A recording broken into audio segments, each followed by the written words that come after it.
les mercenaires de l'armée rwandaise au Bénin, soi-disant qu'ils étaient plus aptes que l'armée béninoise à protéger le sol béninois.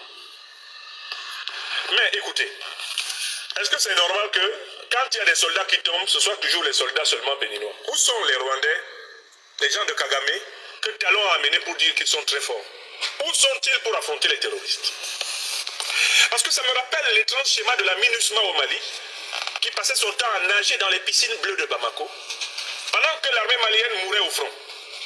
J'ai l'impression que depuis que les Rwandais là sont arrivés au Bénin, ils ne sont jamais à l'endroit où sont les terroristes. Comment ils font, les soldats rwandais là? Ah, Talon. Donc ils sont concentrés sur la protection de Talon, pendant que les Béninois, eux, sont exposés aux terroristes. Parce que chaque fois qu'il y a des soldats qui tombent sous le coup des terroristes, ce sont les soldats de l'armée béninoise. Or, Talon a signé un accord de coopération militaire, soi-disant pour que Kagame l'aide à combattre les terroristes.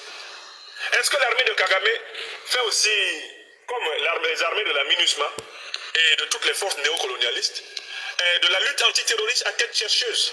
C'est-à-dire que quand on dit que les terroristes sont là-bas, eux ils vont là-bas. Non, mais il faut qu'on interroge. De quelle utilité est la présence de l'armée rwandaise ou des mercenaires rwandais chez nous au Bénin?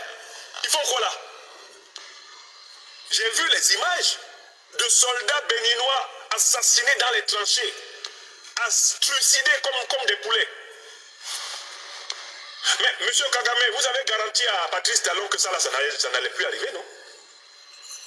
Comment peut-il y avoir une attaque aussi lâche contre l'armée béninoise, alors que son allié supposé, sa gardienne, sa supérieure, celle qui se connaît en tout, elle, mais pourquoi ils ne sont jamais à l'endroit où il y a les combats les plus durs?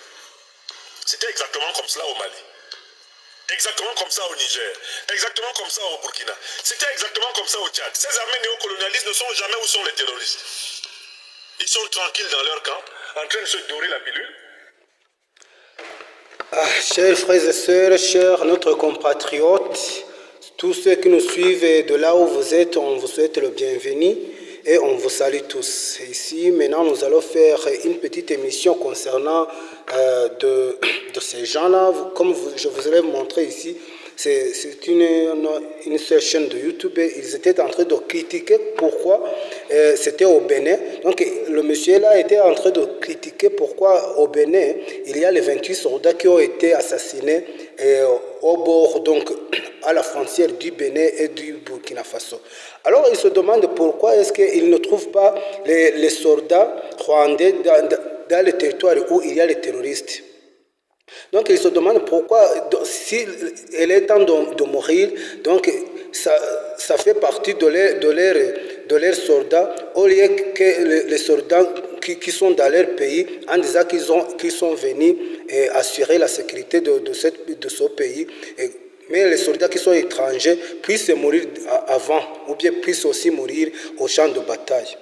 Moi, je voudrais tout simplement dire à ce monsieur-là, ce n'est pas ce monsieur à qui je lance le message. Je lance le message sur tous les gens qui sont dans les pays là-bas, surtout les pays les francophones de l'Ouest. Il y a des choses que vous devez savoir. Quand les deux pays sont allés signer les accords militaires, donc, et puis un pays accorde de l'autre pays qu'il vient mettre les bases militaires dans son pays, il y a donc dans les accords signés, il y a les différents articles qui se sont entretenus entre les deux pays. Alors tu vas te demander ça, pourquoi est-ce que les Rwandais ont d'abord la charge d'assurer la sécurité du territoire rwandais, d'un pays rwandais. Avant que les Rwandais vont mourir là-bas au Bénin, il faut qu'ils soient morts ici au Rwanda. Donc parce que leur première charge est de prendre en charge la sécurité du peuple rwandais et du pays rwandais. Alors monsieur, toi tu te demandes pourquoi les militaires étrangers dans les différents pays donc n'arrivent pas à combattre donc les terroristes comme tu le disais avant, et puis si les champs de bataille où ils peuvent être mourir. Alors si selon toi, si c'était toi, Est-ce que tu peux t'engager là où tu peux tomber, mourir alors qu'il y a les soldats de ce pays qui doivent être la première responsabilité? Vous devez demander à vos dirigeants qui sont un peu ignorants, qui ne savent pas ce qu'il faut faire, qui accordent les autres pays et les autres pays d'amener les militaires sur votre sort. Parce que peut-être ce qu'ils ont signé, c'est ce que les militaires font sur le terrain. Alors toi, tu demandes que ces militaires vont s'engager alors que vos propres militaires ne puissent pas arriver. Ils doivent aller au champ de bataille le premier. C'est ça que le monsieur Traoré a fait et les différents pays de l'AES. Il ne faut pas quand même continuer et commencer à juger les soldats étrangers sur votre sol parce qu'ils ne sont pas venus eux-mêmes. Ils ont été venus par vos dirigeants. Il faut savoir que la responsabilité, la sécurité de votre pays, c'est vous les premiers responsables de la sécurité de vos pays. Et je voudrais tout simplement je voudrais tout simplement éclaircir tous ces pays-là qui disent que les militaires de l'autre pays, les militaires étrangers, ils doivent assurer la sécurité de notre population. Ce n'est pas leur travail, ce n'est pas leur responsabilité. La sécurité de votre pays, c'est la responsabilité de vos dirigeants et de vos militaires d'abord. Il faut attendre ça. Ne disez pas, est-ce que les Rwandais vont venir mourir là-bas? Et même si ce n'était pas pour les Rwandais seulement, qui vous ont dit que les militaires qui sont là sont les Rwandais d'abord.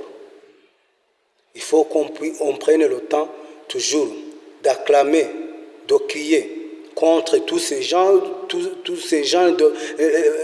d'hommes et les pays qui accusent le pays, les autres pays, au lieu de prendre leur sécurité en charge.